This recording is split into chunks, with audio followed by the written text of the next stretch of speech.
दोस्तों पुष्पा इम्पॉसिबल में आप लोग देख सकते हैं कि जब कॉलेज से फ्री होकर पुष्पा यहाँ पर चोल के अंदर दोबारा घर आ रही होती है तो इतनी ही देर में दोस्तों बखूदरा आ जाने वाला है और आकर कहता है कि पुष्पा वो मैंने तेरे से कुछ ज़रूरी बात करनी थी। अब दोस्तों पुष्पा कहती है कि हाँ जी बखूदरा जी मेरे से बात कर लीजिए। तो दोस्तों बखूदरा कहता है कि तुझे पता है ना कि हमारे घर का यहाँ पर जो रंग रोगन वगैरह है और वो यहाँ पर ख़राब हो गया है, और वैसे भी आजकल जो यहाँ पर पूरे चोल के अंदर क्या पूरे यहाँ पर मुल्क के अंदर कीड़े मकोड़े तो वैसे ही बढ़ रहे हैं, तो मैं सोच रहा था कि अपने घर में स्प्रे करवा लूं। तो दोस्तों पुष्पा कहती है ये तो काफ़ी ज़्यादा बढ़िया बात है, अगर आप ऐसा करेंगे तो बहुत ही ज़्यादा अच्छा होगा। तो दोस्तों बखूदरा कहता है कि वैसे भी यहाँ पर रोशन आजकल छोटा है और उसको यहाँ पर इससे काफ़ी ज़्यादा असर होगा, तो मैंने सोचा कि यहाँ पर 3 दिन तो लग ही जाएंगे ना स्प्रे करवाने में, तो मैंने ये सोच लिया कि मैं 3 दिन के लिए यहाँ से चला जाऊँगा और जाकर रहूँगा किसी होटल के अंदर अपने बीवी बच्चों के साथ। जब स्प्रे वगैरह हो जाएगी और यहाँ पर रंग रोगन हो जाएगा तब मैं दोबारा से चोल के अंदर आ जाऊँगा। अब दोस्तों पुष्पा कहती है कि बखूदरा जी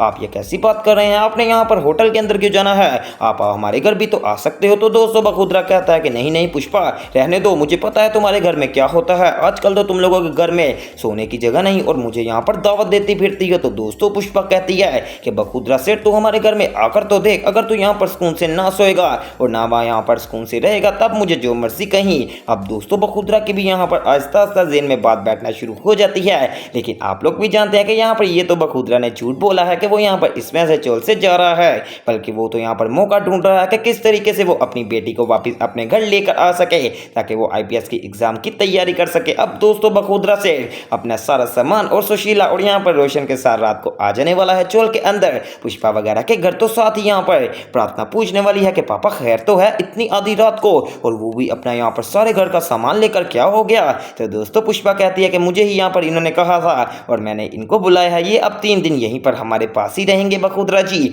अब दोस्तों ये बात सुनकर प्रार्थना कहती है कि ऐसी भी कौन सी बात हो गई। तो दोस्तों बखूदरा बताने वाला है कि बेटा हमारे घर में दरअसल वो कीड़े मकोड़े मारने के लिए स्प्रे की जा रही है और वो यहाँ पर रोशन के लिए काफ़ी ज़्यादा नुकसानदेह है, तो मैंने सोचा कि क्यों ना तुम लोगों के घर ही रह लिया जाए। मैंने तो ये कहा था कि मैं होटल के अंदर रह लूँगा, लेकिन पुष्पा जी ने कहा कि आप हमारे घर रह लीजिए। अब दोस्तों प्रार्थना कहती है कि पापा ये तो बहुत ही ज़्यादा अच्छी बात है, और यहाँ पर दोस्तों हर बंदा काफ़ी ज़्यादा खुश तो होता है, लेकिन जाहिर सी बात है घर सच में काफ़ी ज़्यादा छोटा है। आ गई एक कमरे में यहाँ पर जुगल सोता है, दिलीप पटेल सोता है, और अब यहाँ पर एक कमरे में सोना पड़ेगा जुगल को, दिलीप पटेल, चिराग और अश्विन को, लेकिन फिर भी चोलवासियों का दिल छोटा नहीं है। यहाँ पर जो स्वरा है वो कहती है कि ये तो बहुत ही अच्छा हो गया बखूदरा जी, अब मैं रोशन भैया के साथ खेला करूंगी और मुझे काफ़ी ज़्यादा मज़ा भी आएगा। ये बात सुनकर दोस्तों प्रार्थना काफ़ी ज़्यादा खुश हो जाती है, लेकिन मन ही मन में वो ये सोच रही होती है कि आगे पुष्पा जी यहाँ पर बाहर सोती हैं और यहाँ पर अब बखूदरा वगैरह आ गए हैं तो ये कहाँ पर सोएंगे। अब दोस्तों यहाँ पर बखूदरा बैठ जाने वाला है यहाँ पर चेयर के ऊपर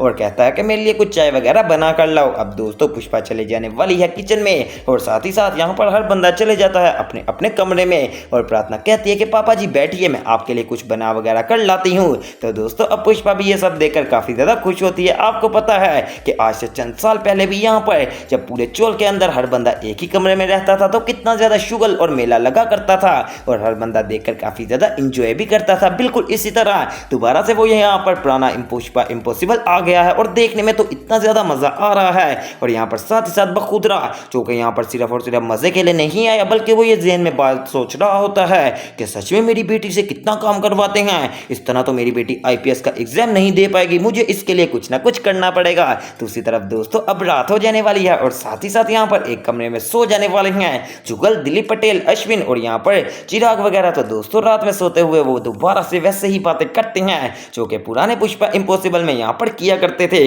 और आपको पता है कि चोल यहाँ पर जो हमारा है वो हमेशा से खुशियों के साथ ही सुहाना लगता है, बिल्कुल इसी तरह दोबारा चोल के अंदर खुशियाँ आ गई हैं। अब दोस्तों वो रात को एक दूसरे से बात भी करते हैं, कभी चिराग यहाँ पर जुगल को छेड़ता है, कभी जुगल दिलीप पटेल को, और दोस्तों काफ़ी ज़्यादा हंसी मजाक करने के बाद वो एक दूसरे को छेड़ कर सुबह यहाँ पर सो जाने वाले हैं। और जैसे ही वो सोते हैं तो अगले दिन यहाँ पर हंसी खुशी उठ भी जाते हैं। अब दोस्तों अगले दिन यहाँ पर जो बखूदरा है वो बैठा होता है अपनी कुर्सी के ऊपर और वो देखता है कि बार बार जो दीप्ति है ना वो बार बार यहाँ पर प्रार्थना से काम कर रही है और प्रार्थना भी किसी बात को ना नहीं करती। अब जब बखूदरा इस बात को कुछ ज़्यादा ही नोट करता है तो वो सोचता है कि मुझे इनको कहना ही पड़ेगा कि मेरी बेटी का तो आईपीएस का एग्जाम है, इससे तैयारी करने दो, बल्कि ये नहीं कि इससे तुम लोग काम ही करवाई जाओ। अगले दिन दोस्तों यहाँ पर अब बखूदरा जब ये बात सोच रहा होता है तो उसके पास बैठी होती है यहाँ पर स्वरा, और स्वरा जैसे ही यहाँ पर ऊपर देखती है तो सामने से यहाँ पर प्रार्थना भाभी आ रही होती हैं और दोस्तों वो बखूदरा जी के कुर्सी के साथ यहाँ पर चिपक कर छुप जाती है। तो बखुदरा कहता है कि ए बेटा तू छुप क्यों रही है,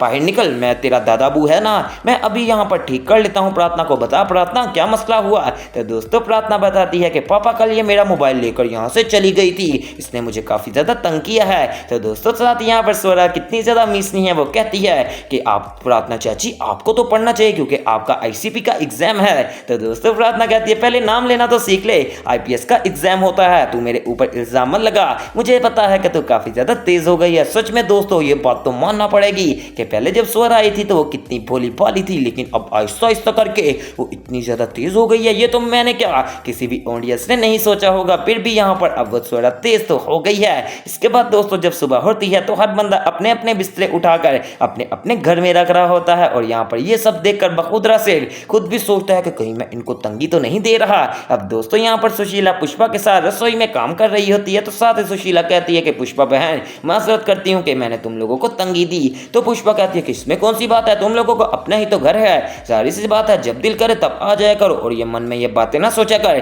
तुझे पता है ना कि तेरी पुष्पा का दिल छोटा नहीं है। तो दोस्तों साथ ही यहाँ पर कहने वाली है सुशीला भाभी मैं जानती हूँ कि पुष्पा का दिल छोटा नहीं, लेकिन मुझे यहाँ पर ये घर तो छोटा है ना, हमें खुद भी सोचना चाहिए। चाहते हैं मैं तेरे से वादा करती हूँ कि 3 दिन के अंदर यहाँ से चले जाएंगे, बस तुम लोगों की मेहरबानी है कि 3 दिन की यहाँ पर जो भी ये सारी तंगी आई है इसको बर्दाश्त कर लो। इतनी देर में दोस्तों पीछे से चिराग और अश्विन भी आ जाते हैं और आकर कहते हैं कि पुष्पा हम तेरे आगे हाथ जोड़ते हैं, हमारी तो बस ही हो गई है, दिलीप पटेल रात को इतनी देर तक खराटे मारता है कि हमें तो नींद ही नहीं आती। तो दोस्तों साथ ही पुष्पा कहती है कि ये तो तुम लोग आज सुन रहे हो ना, मैंने तकरीबन 30 साल गुजारे हैं दिलीप पटेल के साथ, मेरी भी तो हिम्मत को सलाम करो। तो दोस्तों यहाँ पर जो तिप्ती है वो कहती है कि सच में मम्मी आपको सलाम करना तो बनता है कि सच में यहाँ पर आपने इतनी देर गुजार ली, क्या ये रोज ऐसे ही खराटे मारते थे। तो पुष्पा कहती है कि हाँ बिल्कुल ऐसा ही किया करके थे। इसके बाद दोस्तों यहाँ पर चिराग बताने वाला है कि मम्मी आपको कादामनी जी बुला रही हैं। अब दोस्तों जब पुष्पा जाती है तो कादामनी कहती है कि पुष्पा वो मुझे ऊपर से कुछ उतार दे, क्योंकि तुझे पता है ना मैं पेट से हूँ, ऐसे मेरे लिए चढ़ना मुनासिब नहीं। तो पुष्पा यहाँ पर उसको वो सामान उतार कर देने लगती है। अब कादामनी दिल ही दिल में सोचती है कि सच में आजकल तो मुझे इतना ज़्यादा यहाँ पर भेदभाव मिल रहा है जो कि आज तक मुझे ज़िंदगी में नहीं मिला। इसका मतलब ये है कि जब मैं पेट से हो गई हूँ मेरी ये इज्जत काफ़ी ज़्यादा बढ़ गई है। दूसरी तरफ दोस्तों बखुदरा सेठ अब यहाँ पर जब प्रार्थना को काम करता देखता है तो वो गुस्से में फूल जाने वाला है और कहता है कि तेरा तो आईपीएस का एग्जाम है तो एग्जाम की तैयारी कर, मैंने देख लिया है कि मेरी बेटी से बहुत ज़्यादा काम करवाते हैं, पुष्पा को बुलाओ, मैंने उससे बात करनी है। पुष्पा कहती है कि क्या हो गया बखुदरा। तो दोस्तों बखुदरा साफ साफ कह देता है कि पुष्पा मेरी बात सुन, जब तक मेरी बेटी के आईपीएस के एग्जाम नहीं हो जाते मैं अपनी बेटी को अपने साथ अपने घर लेकर जा रहा हूँ, क्योंकि यहाँ पर अगर ये काम करेगी तो आईपीएस के एग्जाम अच्छे से नहीं दे पाएगी, इसलिए मैं तेरे से माजरत करता हूँ। अब दोस्तों जब पुष्पा ये बात सुनती है तो वो काफी ज्यादा शॉक्ड हो जाती है कि ये आखिरकार बखुदरा सेठ को क्या हो गया, पहले तो इसने कभी ऐसी बात नहीं की, आखिर ये बात इसके कान में किसने डाली है। वेल दोस्तों ये बात तो अभी तक मुझे भी नहीं पता कि बखुदरा के जहन में ये बात कहां से आई, लेकिन ये सब देखना मिस मत कीजिएगा क्योंकि कोई भी बात छुपी नहीं रहती। आखिर ये हमारा पुष्पा इम्पॉसिबल का चोल है, तो वो सब देखना मिस मत कीजिएगा और मेरे चैनल स्पाइसी एंटरटेनमेंट को सब्सक्राइब करें।